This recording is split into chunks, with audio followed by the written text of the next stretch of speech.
Class board question solution. আজকে আমরা যেটা দেখব সেটা হচ্ছে প্রথম অধ্যায় বাস্তব সংখ্যা চ্যাপ্টারের। এখান থেকে বোর্ডে যে প্রশ্নগুলো বেশি এসে থাকে সেই প্রশ্নগুলো নিয়ে এখন আমরা আলোচনা করব। এখানে আমি এই বোর্ড প্রশ্নগুলোকে কয়েকটি টাইপসে বিভক্ত করেছি, যার মধ্যে প্রথম টাইপ 1। টাইপ 1 এর মধ্যে এখানে শিরোনামটা আসবে যে সাধারণ অথবা সামান্য ভগ্নাংশে, সাধারণ অথবা সামান্য ভগ্নাংশে প্রকাশ, সাধারণ অথবা সামান্য ভগ্নাংশে প্রকাশ। ইতিপূর্বে দু একটি প্রশ্ন সমাধান করিয়েছি। আজকে আমি দেখব সিরিয়াল নাম্বার, আমার প্রশ্ন নাম্বার ছিল 5, অর্থাৎ 5 নম্বর প্রশ্নটা হবে এরকম যে 3.2 পৌনঃপুনিক, এটাকে বলা হয় পৌনঃপুনিক। 3.2 পৌনঃপুনিককে সাধারণ অথবা সামান্য ভগ্নাংশে প্রকাশ করো। এই টাইপসের প্রশ্ন বোর্ড প্রশ্ন হয়ে থাকে। এখন এটার সমাধানটা এখন আমরা দেখব, সমাধানটা কিভাবে করব। সমাধান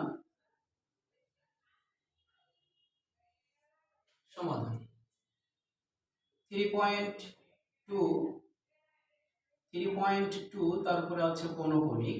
প্রথম কথা আমরা সমান দিব, দেওয়ার পরে প্রথম থেকে শুরু করে যে সংখ্যাগুলো আছে 3 এবং 2, দশমিক এবং পৌনঃপুনিক যেগুলো আছে এগুলো আমরা চিন্তা করব না, শুধুমাত্র আমরা দেখব এখানে কোন কোন সংখ্যা আছে।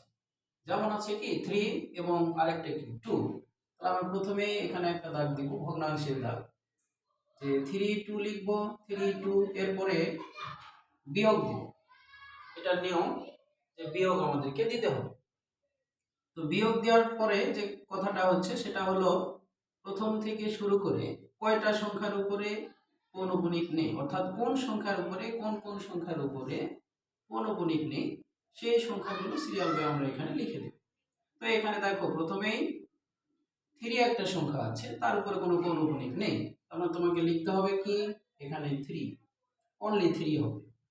এরপরে আর কোনো সংখ্যা নেই যার উপর কোনো পৌনঃপুনিক নেই, অনলি 3 এখানে আছে যার উপরে কোনো পৌনঃপুনিক নেই।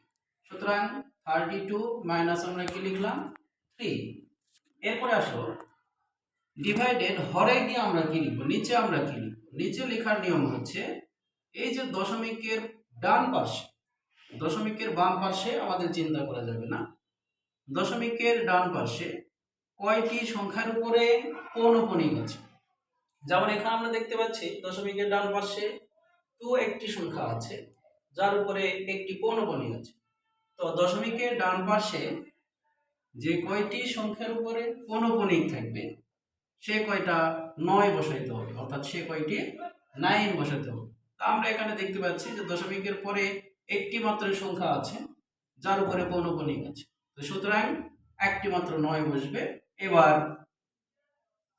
আমরা বিয়োগ করব, অর্থাৎ 32 থেকে 3 বিয়োগ করে দিলে 32 থেকে 3 বিয়োগ করলে কত হয় 29, আর ডিভাইডেড এখানে হবে 9। আনসারটা এরকম হবে, অথবা মিশ্র ভগ্নাংশে যদি তোমরা প্রকাশ করতে চাও তাহলে সেটাও হবে।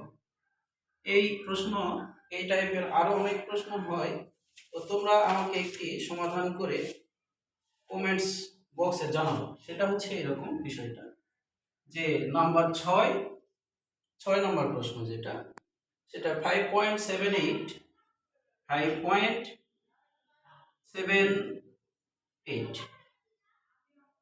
এর উপরে পৌনঃপুনিক আছে, 8 সংখ্যাটার উপরে পৌনঃপুনিক আছে। এতকে এই সাধারণ বা সামান্য ভগ্নাংশে প্রকাশ, সাধারণ অথবা সামান্য ভগ্নাংশে প্রকাশ,